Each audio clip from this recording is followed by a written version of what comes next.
نحمدہ و نصلی علی رسولہ الکریم، اما بعد۔ ناظرین، سامعین اور حاضرین، خواتین و حضرات، رمضان المبارک میں قرآنی مجلس کا سلسلہ جاری ہے اور آج ہم انشاءاللہ 5ویں پارے پر گفتگو کریں گے۔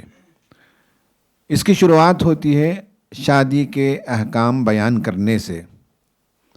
شادی کے احکام میں یہ بتایا گیا کہ عورتوں سے شادی کریں تاکہ وہ ایک محفوظ خلہ کے مانند شوہر کے گھر میں زندگی بسر کرے، آزاد شہوت رانی نہ ہو، مرد عورت کا ہاتھ پوچھے اور مانگے، شادی پاک دامنی کو باقی رکھنے کے لیے کی جائے، مہر ادا کی جائے۔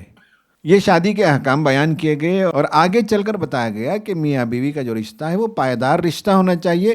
اس رشتے میں اگر کہیں دراڑ پڑنے کا امکان ہو تو کیسے مرد اقدام کرے اور روکے، اس سلسلے میں پروسیس بتایا گیا ہے۔ اس پارے کے اندر اہل ایمان کو ترغیب دی گئی کہ ایمان کو مضبوطی سے قائم رکھیں، اور منافقین کا تذکرہ آیا کہ منافقوں کی طرح تذبذب کا رویہ اختیار نہ کریں۔ پھر جنگ کے تفصیلی احکام بیان کیے گئے، ان لوگوں کی مدد کرنے کے لیے کہا گیا جو مجبور کسی بستی میں کسی شہر میں دبوچ لیے گئے ہوں اور انہیں کوئی مدد کرنے والا نہ ہو تو ان کی مدد کرنے کے لیے جانا چاہیے۔ سورہ نساء میں جنگی احکام بیان کیے گئے۔ اس کے بعد عام انسانوں کے ساتھ حسن سلوک، والدین کے ساتھ حسن سلوک، رشتہ داروں کے ساتھ حسن سلوک، پڑوسیوں کے ساتھ حسن سلوک، جو سفر میں ہمارا ساتھی ہو اس کے ساتھ حسن سلوک کرنا چاہیے، اس کا بھی ذکر ملتا ہے۔ اس صورت کے اختتام میں یہ کہا گیا کہ ان المنافقین یخادعون اللہ وہو خادعہم، کہ منافقین وہ ہیں جو اللہ تعالیٰ کو دھوکہ دیتے ہیں لیکن اللہ تعالیٰ انہیں خود دھوکہ دے رہا ہے۔ وہ اللہ تعالیٰ انہیں جو ہے رسی دراز کر رہا ہے اور وہ گمراہ ہو رہے ہیں۔ وَإِذَا قَامُوا إِلَى الصَّلَاةِ قَامُوا كُسَالَىٰ، جب وہ نماز کے لیے کھڑے ہوتے ہیں تو بڑی سستی کے ساتھ کھڑے ہوتے ہیں اور اس میں اللہ تعالیٰ کو کم یاد کرتے ہیں اور لوگوں کا دکھاوا زیادہ کرتے ہیں۔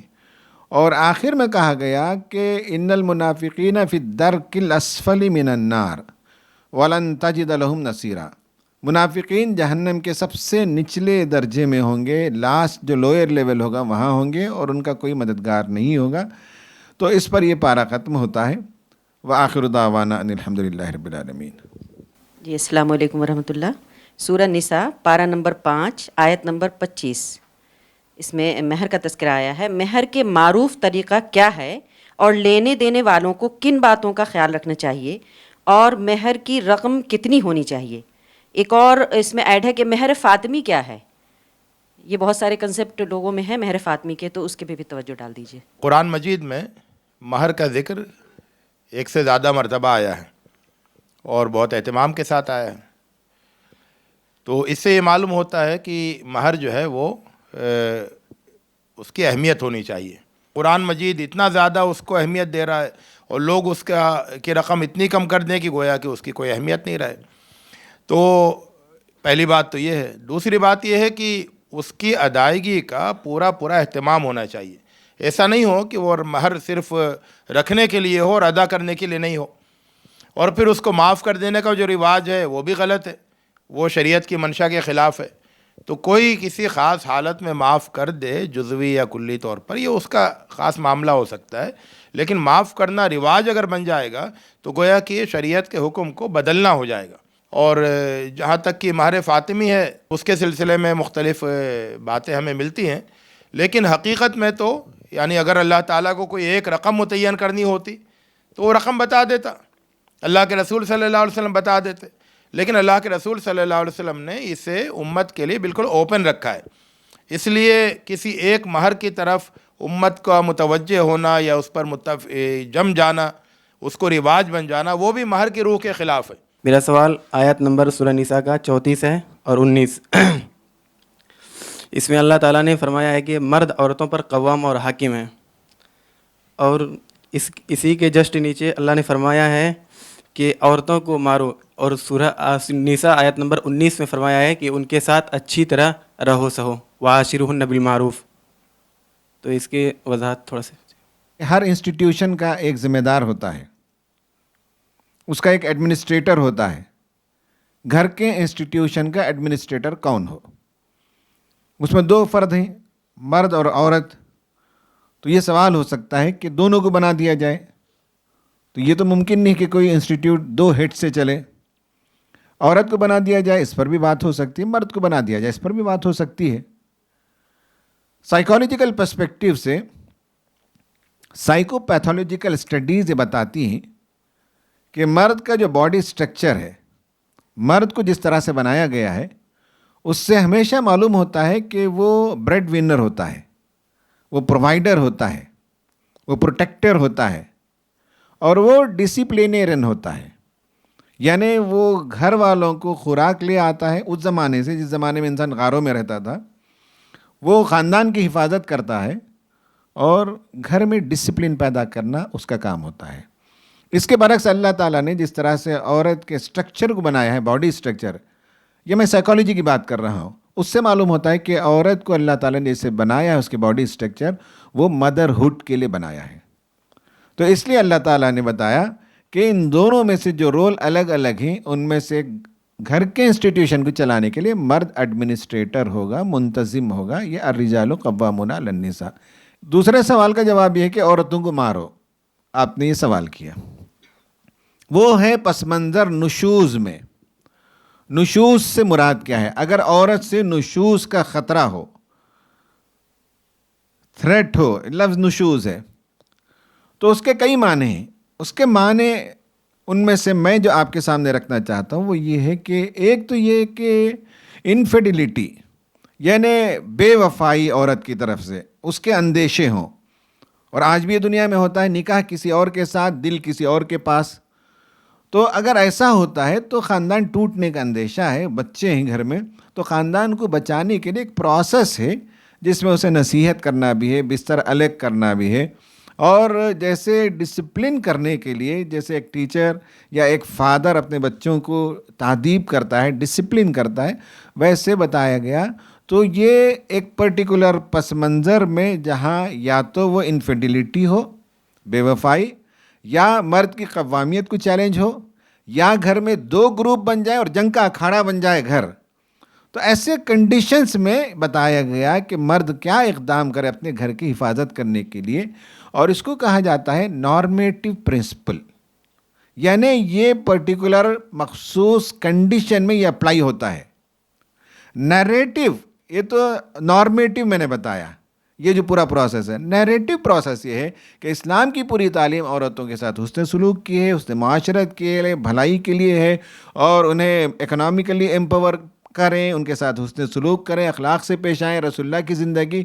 یہ سب جو ہے یہ نیریٹو پرنسپل ہے، اور وہ جو ہے وہ نارمیٹو پرنسپل ہے. یہ دونوں میں فرق کرنا چاہیے آیتوں میں. پہلا سوال اسی جواب سے متعلق ہے کہ جیسے مرد عورتوں پر خوام ہے، اس بنا پر کہ وہ بعض کو اللہ تعالیٰ نے بعض پر فضیلت دی ہے، اور اس بنا پر کہ وہ اپنا مال خرچ کرتے ہیں. تو سوال اس میں یہ ہے، جیسے دور حاضر میں جو ہے یہ ذمہ داری شفٹ ہو رہی ہے، اگر جو ہے عورت مال خرچ کرے اور جسمانی طور پر بھی کسی کیسز میں جو ہے مرد معذور ہو جائے، تو کیا خوامیت بھی منتقل ہوگی؟ اور دوسرا جو ہے آیت نمبر 32 میں ہے کہ جو کچھ اللہ نے تم میں سے کسی کو دوسروں کے مقابلے میں زیادہ دیا ہے اس کی تمنا نہ کرو. جو کچھ مردوں نے کمایا ہے اس میں ان کا حصہ ہے، جو کچھ عورتوں نے کمایا ہے اس میں ان کا حصہ ہے. تو سوال اس میں یہ ہے کہ تمنا کن چیزوں کی نہیں کرنا چاہیے، اور کیا مردوں کو عورتوں کی چیزوں کی تمنا نہیں کرنا ہے، یا عورتوں کو مردوں کی چیزوں کی تمنا نہیں کرنا ہے، یا پھر دوسروں کے اچھے چیزوں کی بھی تمنا نہیں کرنا ہے؟ قرآن کا جو طریقہ ہے وہ عام انسانوں کے لیے ہے اور عام سماج کے لیے ہے کہ سورج طلوع ہونے کے پہلے فجر کی نماز ہو اور سحری ہو. جہاں سورج ہی طلوع نہ ہوتا ہو تو کیا کرے؟ تو دنیا میں ایسے بھی تو علاقے پائے جاتے ہیں جہاں مستقل جو ہے دن ہی دن ہو. تو اس لیے قرآن کی جتنی تعلیمات ہیں وہ عام انسانی سماج کے لیے ہے. ایکسیپشنس میں آپس میں میاں بیوی انڈرسٹینڈنگ سے سلوشن نکالیں گے اس میں. تو ایسے میں کیا کرے، کون ذمہ داری قبول کرے، گھر کون چلائے. مرد اگر معذور ہو جائے تو 2 آپشن ہیں. ایک آپشن فقہ کا آپشن ہے کہ بھائی اگر عورت چاہے تو جا سکتی ہے خلا لے کر، مگر دنیا میں ایسا ہوتا نہیں. دل دینے کے بعد، محبت ہونے کے بعد، بچے ہونے کے بعد عورت تو سب کچھ اپنا جو ہے لگا دیتی ہے اور شوہر کی حفاظت کرتی ہے، پالتی ہے، پوستی ہے. تو یہ سب آپس کے انڈرسٹینڈنگ ہے جو اصول سے طے نہیں ہوتے، اخلاق سے طے ہوتے ہیں. اس لیے یہ نہیں کہا جائے گا کہ چونکہ اب مرد نہیں کماتا تو چلو بھائی تم قوام ہو گئی ہو. یہ ایسا نہیں ہوتا. یہ انڈرسٹینڈنگ کریں گے دونوں کے درمیان. جہاں تک یہ جو بات آئی ہے کہ تم اللہ تعالیٰ نے جس کو جو فضل دیا ہے اس کی تمنا نہ کرو، اور مردوں نے جو کچھ کمایا وہ ان کا حصہ ہے، عورتوں نے جو کچھ کمایا وہ ان کا حصہ ہے، اس کے دو معنی ہیں. ایک معنی یہ ہے کہ مردوں کو نیکی کرنے کے جو مواقع ملے ہیں وہ ان کے مواقع ہیں، جو کچھ انہوں نے کمایا وہ ان کا حصہ ہے، اور عورتوں نے جو نیکیاں کمائیں وہ ان کا حصہ ہے. تو یہ تمنا نہ کریں. عورتوں کو بعض دفعہ نماز پڑھنے کا موقع نہیں ہوتا، یا جہاد کے لیے نہیں جا پاتی ہیں، یا صدقہ نہیں کر پاتی ہیں، پیسے ان کے پاس نہیں ہوتے، تو انہیں مایوس ہونے کی ضرورت نہیں ہے. آپ کی جو پوزیشن ہے اس کے مطابق اللہ تعالیٰ آپ سے حساب لے گا، اور آپ کی نیکیاں آپ کے لیے ہیں، مرد کی نیکیاں ان کے لیے ہیں. تو یہ تمنا کرنے کا کوئی فائدہ نہیں ہے کہ کاش میں جو ہے اس طرح سے پیسے والی ہوتی، یا میں بھی جو ہے مرد کی طرح جہاد کرتی. تو یہ تمنا کرنے کی ضرورت نہیں. اللہ تعالیٰ نے جہاں جس کو جس جینڈر میں رکھا ہے اس سچویشن میں آپ کو کیسے کام کرنا یہ بتایا گیا ہے. یہ تو ایک بات ہے.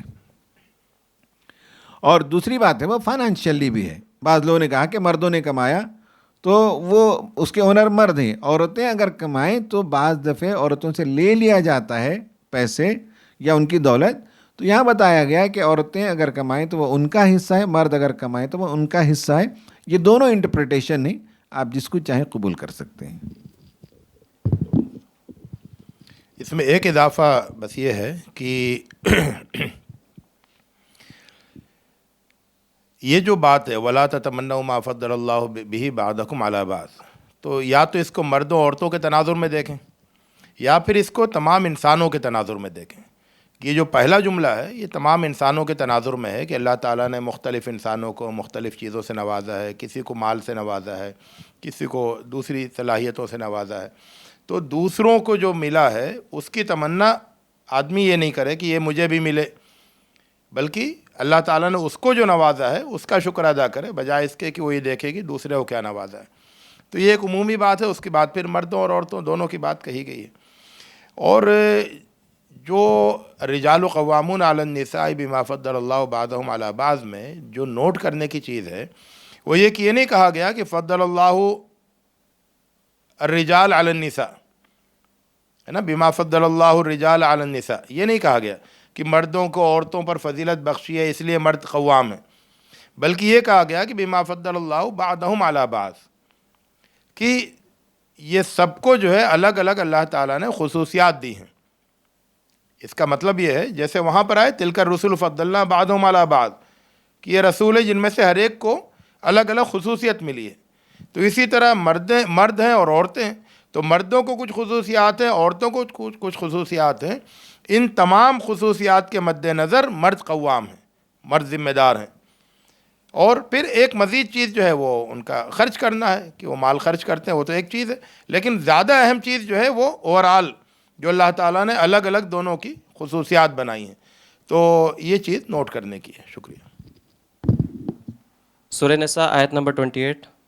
اللہ سبحانہ تعالیٰ فرمائے کہ یرید اللہ ان یخفف عنکم وخلق الانسان ضعیفا، کہ انسان جو ہے وہ کمزور پیدا کیا گیا ہے. انسان جو ہے وہ اللہ پاک چاہتے ہیں کہ اس کا جو بوجھ ہے وہ کم کر دیا جائے. تو اس سے مراد تو یہ ہے کہ جو اللہ سبحانہ تعالیٰ نے جو پرنسپل دیے ہیں قرآن اور سنت کے ذریعے سے، اس سے انسان کی زندگی آسان ہو جاتی ہے اور انسان کا وہ بوجھ جو ہے وہ ہلکا ہو جاتا ہے. لیکن جو اللہ پاک نے آگے فرمایا کہ وَخُلِقَ الْإِنسَانُ ضَعِيفًا، کہ انسان جو ہے ضعیف پیدا کیا گیا ہے. چونکہ اللہ سبحانہ تعالیٰ نے ہمیں بہت زیادہ صلاحیتیں دی ہیں انسانوں کو، اور پھر اللہ پاک نے بھی فرمایا کہ انسان جو ہے اس کو بہترین ساخت پہ پیدا کیا گیا ہے. تو میرا سوال ہے کہ انسان کس اعتبار سے ضعیف ہے؟ ظاہر ہے کہ انسان کی استطاعت جو ہے وہ لامحدود نہیں ہے، لامحدود کے مقابلے میں بہت کم ہے. تو انسان اپنے آپ میں ضعیف ہے.